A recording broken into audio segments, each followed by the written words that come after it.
चलिए इसी के साथ आगे बढ़ते हुए अब रुख करेंगे हम अखबारों का, जो कि न केवल हमारा बल्कि आपका भी फेवरेट सेगमेंट है। देखिए, राजस्थान में 199 सीटों पर 74% से ज़्यादा वोटिंग हुई, जिसका अनुमान पहले से ही लगाया जा रहा था। 199 विधानसभा सीटों पर रिकॉर्ड था पहले। आपको बता दें 74% वोटिंग का, 74.96% वोटिंग। आपको बता दें कि पिछले चुनाव का रिकॉर्ड अब टूटा है। 2018 में जो चुनाव हुए थे उसमें 74.06% वोटिंग हुई थी। दिग्गजों की किस्मत अब ईवीएम में कैद हो चुकी है। 3 दिसंबर को आएंगे नतीजे। दैनिक भास्कर के हवाले से हालांकि ये खबर हम आप तक पहुंचा रहे हैं, लेकिन हर अखबार में फिलहाल आपको फ्रंट पेज पर यही खबर नजर आएगी। भारत 24 ने महा कवरेज की राजस्थान इलेक्शन की। हम लोग आपके लिए पहुंचे थे हर एक पोलिंग बूथ पर।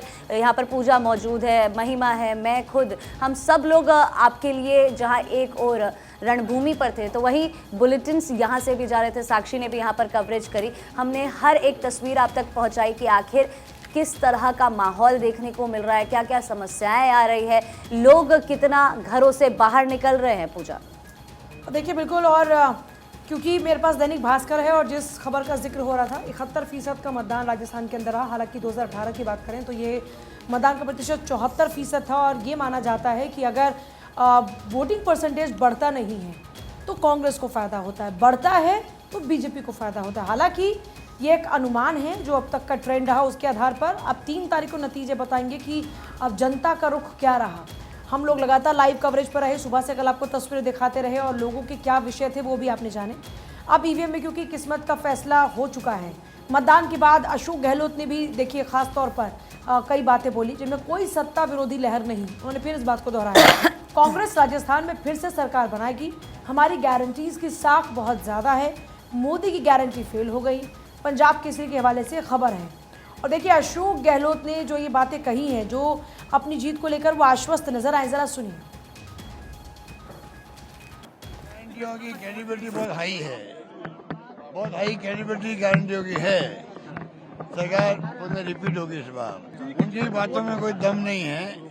ये चुनाव मोदी जी का नहीं है, विधानसभा चुनाव है। 25 तारीख के बाद में, आज के बाद में ये सब लोग गायब हो जाएंगे। ये 5 साल बाद आएंगे सब लोग। हम लोग यहीं रहेंगे, हम जनता के बीच जाएंगे, उनके सुख दुख में भागीदार बनेंगे, विकास की बात करेंगे, आते जाते रहेंगे उनके बीच में। वो नहीं आने वाले, 5 साल बाद आएंगे सब लोग। आप समझ सकते हो जनता की साथ रहेगी। तो अशोक गहलोत बड़े आश्वस्त नजर आ रहे हैं। वो कह रहे हैं कि हम फिर से रिपीट करेंगे। देखिए बड़ी बात यह है कि अगर पिछली बार की वोट परसेंटेज की बात करते हैं तो 1% का भी फासला नहीं था दोनों के वोट शेयर में, लेकिन सीट में फासला था और कहते हैं कि जो जीता वही सिकंदर। तो साक्षी कुल मिलाकर देखें तो 2003 में 67% का मतदान और 2008 की बात करें 66, 13 में 75, 18 में 74 और 2023 में 70% का मतदान। और इनमें Bhajpa Congress and let's see. बिल्कुल पूजा, और इसी बात का जिक्र अशोक गहलोत भी शुरू से करते आए कि रीत इस बार बदलने वाली है कि कांग्रेस एक बार फिर से सत्ता में वापस आएगी, क्योंकि 25 सालों से जो इतिहास रहा है वो तो कुछ और ही बयां करता है। अब देखने वाली बात ये होगी। और इसी कारण से ये भी कहा जा रहा है कि राजस्थान के चुनाव बेहद दिलचस्प हैं, क्योंकि 3 तारीख को ये फैसला सामने आने वाला है कि बीजेपी सत्ता में वापसी करती है या फिर कांग्रेस ही सत्ता में बरकरार रहती है।